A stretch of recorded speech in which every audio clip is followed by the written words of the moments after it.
ഉച്ചക്ക് നല്ല വിശപ്പ് എന്ന് പറഞ്ഞിട്ട് എന്തായാലും ഒരു ഉച്ചക്ക് ലഞ്ച് കഴിക്കാൻ പറഞ്ഞിട്ട് ഒരു തുർക്കിക്കാരന്റെ ഹോട്ടലിൽ കയറുകയാണ്. കയറുമ്പോൾ തന്നെ നല്ല ആടിനെയൊക്കെ ഫ്രണ്ടിൽ വെച്ചിരിക്കണം. ഒരുപാട് ഡിസ്പ്ലേ ഒക്കെ ഉണ്ട്. എന്തൊക്കെയോ എഴുതി വെച്ചിരിക്കണം ചൈനയിൽ, നമുക്ക് വായിക്കാൻ അറിയാത്തത് കൊണ്ടേ. അങ്ങനെ ഞങ്ങൾ കുറച്ചു നേരം നോക്കി ആ സ്റ്റെപ്പിന്റെ മേലെ കൂടെ കയറിക്കൊള്ളിയും വരണം. ചേച്ചി നമ്മളെ വെൽക്കം ചെയ്യാൻ വരൂ, ഇരിക്കൂ. അത് കഴിഞ്ഞ് നേരെ പോയി ഇരുന്നു. ഇരിക്കുമ്പോഴേക്കും നമ്മുടെ കല്യാണത്തിനൊക്കെ ഡെക്കറേഷൻകാർ വെച്ച പോലെ വെച്ചിട്ടുണ്ട് സ്റ്റേജൊക്കെ ആയിട്ട്. എന്തായാലും ആയില്ലേ എന്ന് പറഞ്ഞു. സാധനങ്ങളൊക്കെ കുറെ നോക്കി എല്ലാത്തിനും കുറച്ച് കണ്ട് വരും പറഞ്ഞു. അപ്പോഴേക്ക് ഇതൊക്കെ കണ്ടില്ലേ, ഇതൊക്കെ കണ്ടു കഴിഞ്ഞാൽ അപ്പോഴേക്ക് തന്നെ കുറച്ച് റൈസ് കൊണ്ട് വെച്ചു. കുറച്ച് ക്യാരറ്റും കുറച്ച് മാങ്ങയുടെ പീസൊക്കെ ഇട്ടിട്ട് ഒരു വെറൈറ്റി റൈസ്. അത് കഴിയുമ്പോഴേക്കും അവിടെ ഈ പയറുപ്പേരി കണ്ട, അതൊന്ന് കുറച്ചെടുക്കാന്ന് പറഞ്ഞിട്ട് നേരെ ഈ പയറുപ്പേരി സംഭവം ഒരു വെറൈറ്റി ടേസ്റ്റ് ആട്ടോ. സംഗതി അത് വേറെ ടൈപ്പാണ്. അപ്പോഴേക്ക് ഒരു ചിക്കൻ സെമി ഗ്രേവിയിൽ നമ്മുടെ ഒരു പ്രത്യേക ഒരു ടേസ്റ്റ് അതും കൊണ്ട് വെച്ചു. കുറെ സലാഡ്സും കാര്യങ്ങളും. എന്തായാലും അതിന്നൊക്കെ കുറച്ച് ഈ ചമ്മന്തിയും കുറച്ച് ഉപ്പേരികളൊക്കെ ഉണ്ട് ഇതിന്റെ ഇടയിൽ കൂടെ. ഇതിന്നൊക്കെ കുറച്ച് എടുത്തു. എങ്ങനെ ഇടും നോക്കട്ടെ എന്ന് പറഞ്ഞു. ഈ പയർ ഞാൻ പിന്നെ എടുത്തു. സംഗതി എന്താ അറിയോ, ഒരു പ്രത്യേക ടേസ്റ്റ്. ഈ അവിടെ ഇറാനിൽ ഉണ്ടാകുന്ന ഒരു പയറാണെന്നാ പറയുന്നത്. അങ്ങനെ ഈ പയറും കാര്യങ്ങളൊക്കെ എടുത്തു. പിന്നെ അതിന്റെ കൂടെ കുറച്ച് ചിക്കൻ പൊരിച്ച ടൈപ്പിൽ നമ്മുടെ ഒക്കെ എണ്ണയിൽ വറുത്ത സാധനം ആദ്യമായിട്ട് ചൈനയിൽ പോയി കാണുകയാണ്. എണ്ണ നിറയിട്ടിട്ടതിൽ ഇത് തുർക്കിക്കാരൻ്റെയാണ്.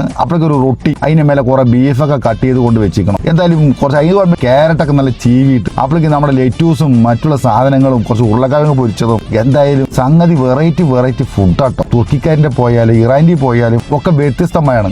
റൊട്ടി പിന്നെ കോമൺ ആയിട്ട് എല്ലാവരും അടുത്തുണ്ട്. അത് കഴിയുമ്പോഴേക്ക് സ്റ്റേജിൽ ഒരു ചേച്ചി കിടന്ന് ഡാൻസ് ഒക്കെ കളിക്കാൻ തുടങ്ങി. നമുക്ക് ഭക്ഷണം കഴിച്ചിട്ട് ഇങ്ങനെ ഡാൻസ് ഒക്കെ കണ്ടിട്ട് ഇങ്ങനെ ചേച്ചി നല്ല മെയ്വഴക്കുണ്ട്. അത് ഇറാനിയൊന്നും അല്ലാട്ടോ, അത് ഒരു വൈബന്നെ കേട്ടോ. അത് മാത്രമല്ല എല്ലാവരും അടിച്ച് തമർത്തുണ്ട്, കാലിയാക്കുന്നുണ്ട്, ഫോട്ടോ എടുക്കുന്നുണ്ട്. കൊക്കക്കോള അവിടെ എല്ലാവരുടെയും കാണാം. അത് കഴിഞ്ഞിട്ട് നമുക്ക് വേണമെങ്കിൽ രണ്ട് ഡാൻസ് ഒക്കെ കളിക്കാം. ഒന്ന് ഭക്ഷണം കഴിച്ച് ദഹിക്കണ്ടേ. എന്തായാലും അടിപൊളി.